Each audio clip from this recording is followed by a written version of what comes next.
What's up guys, Jared here from BITmachine, and today I want to take a first look at Mega Man 11. That's right guys, Mega Man 11. Not a remaster, not a compilation, not a legacy collection, or a bastard child called Mighty Number 9, a full-fledged main installment Mega Man game. So let's take a look. We start out here, watching an anime-style scene where a university committee decides to go with a young Dr. Light's research into robots with independent thought over young Wily's research because it's too dangerous, though the nature of his research goes unstated despite his refuting their decision. This turns out to be a dream sequence, and the nightmare has given Wily an idea. Now we hit our first cutscene, and the graphics look pretty good. Looks like we're going for a 2.5D perspective. The voice acting isn't bad either. Reminds me of a 90s cartoon. And Otto sounds like Rizzo the Rat. Oh, brother, there's no end to him. Okay, I'm a veteran, so I know that Dr. Light is the good guy and Dr. Wily is the bad guy. No problem. But what exactly was Dr. Wily's invention that Dr. Light actively blocked research from because it was too dangerous? It's revealed as Dr. Wily shows up to steal Light's robots and use them as robot masters that the invention was called the Double Gear System, a device that makes robots stronger and faster. I'm not trying to flip the Mega Man universe, but what could possibly be more dangerous than giving robots independent thought? I'm personally of the opinion you can make a machine as fast and strong as you want as long as it's not friggin' autonomous.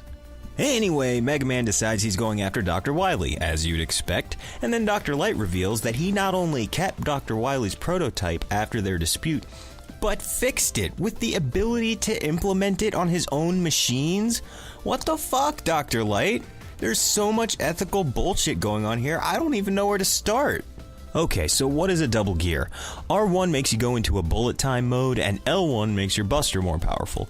Both only last until a gauge fills and you sort of overheat unless you turn it off. You can also use both, but you can't shut it off, and it automatically burns you out. I assumed that this was to make the game easier, but I pretty immediately ran into an enemy that you can't beat without using the speed gear. Shooting stuff feels amazing. The game has such a satisfying hit spark, and the controls are just as tight as you'd expect from a Mega Man game. But there is one thing that bothered me right away, and maybe it's just me. Mega Man feels a bit too tall. He seems somewhere between Mega Man Classic and Mega Man X. Height works really well for Mega Man X because he can move all over the place no problem, with slides and wall jumps and air dashes. Here, it makes Mega Man feel kinda clunky. I don't know, maybe I'm nitpicking. The game does feel classic in the fact that it definitely rewards patience and there is a lot of learning patterns. The music isn't classic though. It sets the mood for a Mega Man game, but it sounds more like Mega Man Battle Network music or something, not the chiptune metal songs we've been accustomed to in both Mega Man Classic and Mega Man X over the years. This goofy techno-pop stuff is not a good sound. The worst example I think is the Bounce Man stage, and also fuck the Bounce Man stage in particular. I won't be so dramatic as to say that this level has ruined the game for me, but it is obnoxious as hell. It looks like a child's playroom throughout, nothing badass here at all. And the graphics are worse than any other part so far. The balls look like a 90s DOS game at times.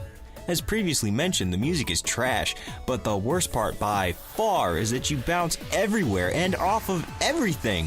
What the fuck were these programmers thinking? Who wants that? It's fucked to the point that you can't do something as simple as hop over the slightest obstacle. But in proper Mega Man fashion, the game is still lobbing volleys of bullshit at you from every which way. And if you die, you start from the beginning of this ridiculous shit. In conclusion, is it bad? No, not really. Is it good? Kinda.